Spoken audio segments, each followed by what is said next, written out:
I know I'm going too fast. I do understand that, but in order to cover to have some time to cover the IEA as well, and I know some of you are already familiar with the system, so this should help as well.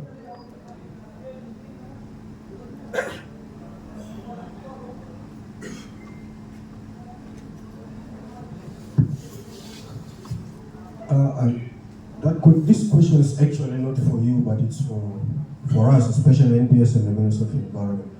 I don't know, is it appropriate for the seal of the state government to be there on that portal, or it's supposed to be the logos of the two institutions? Because I'm seeing the seal of the government is supposed to be like in the Secretary General or Office of the Presidency, and even the Minister of Foreign Affairs. I'm not sure if it's supposed to be in this portal. Just a quick note before I give the microphone to Dorina. You can actually change that quite easily through the same moderator menu that I've shown you, where you get to choose the roles and so on. You can change what shows over there, either it's just even one logo or a number of logos. Initially, we had the South Sudanese flag over there, and then in the workshop, they actually decided to add the coat of arms, so we added it. If you have any other, if you have consensus on this one, you can do whatever you feel like it. Yeah, I think it's advisable to find that out from the protocol. If you'd like to respond to this.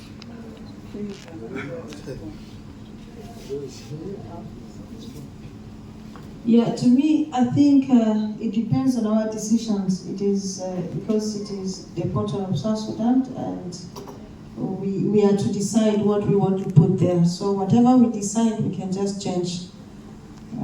Yeah. I think, but there was a discussion somewhere. At first there were some logos, and then there was this discussion that this portal is for all the government, all the institutions, so we don't need to put the specific logos there.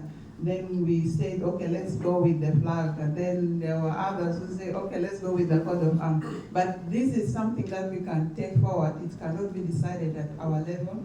We can take it at the higher level, the undersecretary, and then up there, and then they decide and we will change. Yeah. And like I was saying, it can change easy enough. Just in a minute, you can upload a new file, a new photo, and you can add even both logos, whatever you like. Okay, any other feedback? And just to add, when we were having these presentations from Danny, there were these issues of indicators that were not reflected in the FDES. So I think this is up to us now. We have this system here, and there are some indicators there. So let us endeavor to look into those indicators, and we see, are those indicators exhaustive for our institutions? If not, this is where we can add. The other framework for the FDES is a framework already. We cannot change much on it, but we can have our other indicators in this system. So let us look into our specific indicators to our institutions, and then we can add and have that discussion.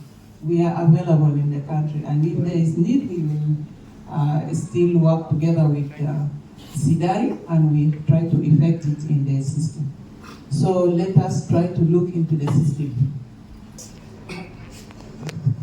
Maya, just had some observation which one member just referred to it.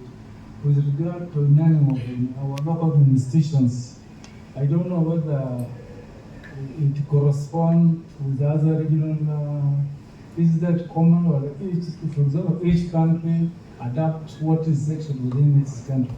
Like when we look at the districts, which they don't exist actually in our case. Yeah. We have counties, but also states, in the state of government. These are also some of the things maybe we need to address. Yeah, these comments are very useful, but it would require really very small tweaks. So if you'd like to communicate these right now, we can do it right away. If you'd like to take your time to actually collect your feedback regarding all the system, we can add that as well. We've already added, I do believe in the last workshop you have communicated to us that you would need to find the list of the states, and we have added the list of the states. You will find it in the system, this one.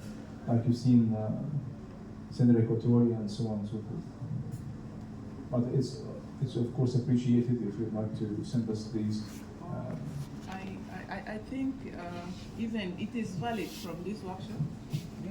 Yeah, this gathering here, I think every comment that is given is valid, but then let's note them and then we check through and we can still welcome more, suggestions because we want to improve this system.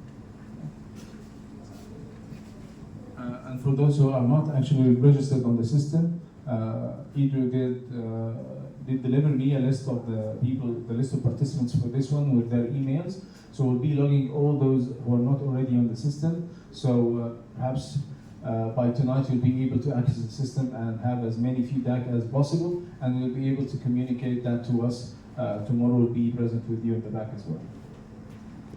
Okay, so no one is left behind. Okay, any other comments? Yes.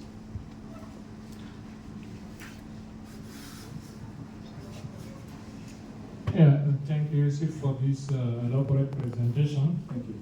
Yeah, mine is just because of it's the first time for me to just learn more about the system. But my observation is in terms of safety and protection of the system. You have not talked a lot of it. You talk of signing out some people and so, but we know that there are some attacks online, or could be also through somebody trying to upload data if there are issues of viruses or other some cyber attack. How is that being addressed to make sure that the system is very secure? Thank you. Okay. That's a very good comment indeed. Well, the system now, for the data system, it only logs numerical values or text values. Like the one for the input form, for the indicator value, you only write your name and type whatever, phone number, institution name, and so on. For the knowledge base is actually hosted on Microsoft Azure, where they get to scan all these for viruses. So if perhaps you do intentionally upload a virus, it will actually be rejected from the server, and no other colleagues will be affected by this file or this phishing scam. Okay.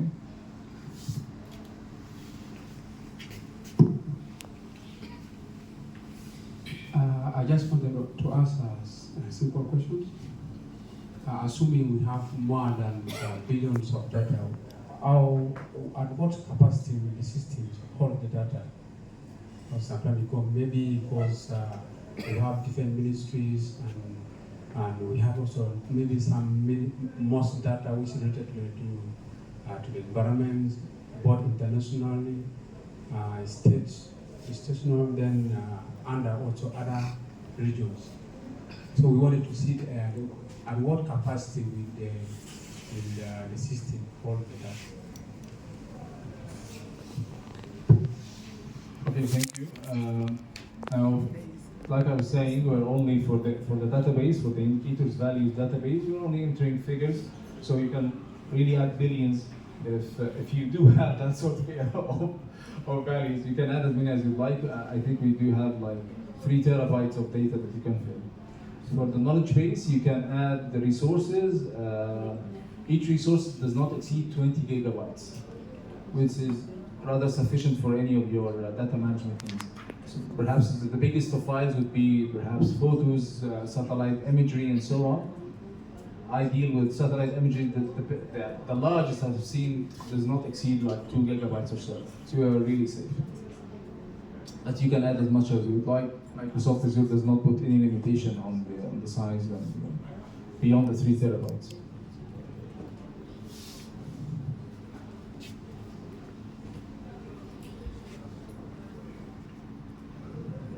Okay, thank you.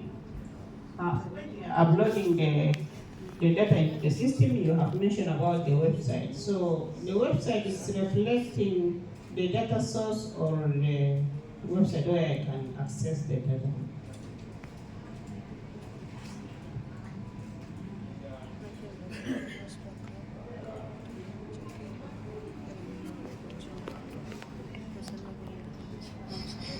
we have these two. We have an institution website, which would be the institution for perhaps CCCD, FDES, Minister, whatever the source of this data could be, World Bank, UNICEF, WHO, and that's the data URL. That's one I think you're asking about. If that data set is hosted somewhere on the internet, you get to get this one here, because later on can aid whoever is validating or verifying the data that you have uploaded, the value that you have uploaded. You can refer to it here, so he can make use of that reference. Okay. For example, total population of South Sudan, you've got the data from NBS, census data. You just copy the URL from NBS, then post it there. For example, if there's not any website, you send the information. Wherever you Just add it to the knowledge base and refer to it in the notes. So if you didn't get it from the website, you leave it blank. Yeah, it's not required. Yeah. It's not required. But if it's not actually published online, we'd appreciate if you add it to the knowledge base. My understanding is whatever is asterisk is mandatory, must be filled, isn't it? Whatever is asterisk. So, To me, excuse me, maybe I want to suggest, let it not be the website, maybe if you got it from the survey, from the report, where, because the issue of the website, not every data from the website for us, especially. so what other sources could you perhaps identify? Reports or survey, whatever. But if that one is not really in the website. So this could be added in the description or the notes field. So at the end, we will not mention something on website. Yeah, you can leave it blank. No. You can leave it blank. The only those required are the contact person name and his email, institution name, responsible department, and of course the value and the unit and so on. Even I think the unit is not even required. You get to actually just add the unit. You don't need to bother with the. You get to add the value. You don't need to bother with the unit if it's a percentage or so on. If it's already indicated in the indicator name. Okay. And perhaps even for the contact, if someone is not comfortable to mention someone and their email, could they just put the name of maybe a unit or department, something like that with the, yeah. You can do that. Or maybe we can also just show those that are mandatory and those that are not mandatory will just be blank. So whatever is asterisk, it's mandatory. Yes. Yes, it's already. But I think, according to me, when you look into the contact person, wow. Sorry, it's kind of suggestions here. So when you look into the indicators where there's a part of the contact person, why can't we just not make it to be a must? You should put that. Let it just be option, because sometimes not all the data we know where the sources are coming from. And then you would lose the insight of data sourcing. Yes. So we wouldn't know who is responsible in that department. But we might know the ministry, but we don't know the real contact person. It's not enough. Otherwise, you wouldn't need an EIS.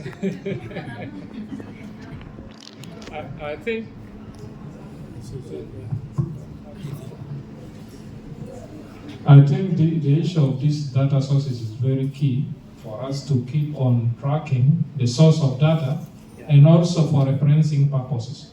Because should someone bring in data for validation, it will be much easier to know that this data is really correct to verify from that person. Otherwise, you cannot bring in data that you don't know who produced it. Just to add, we have to always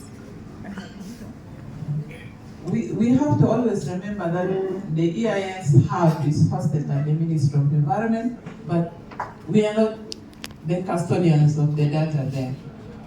Each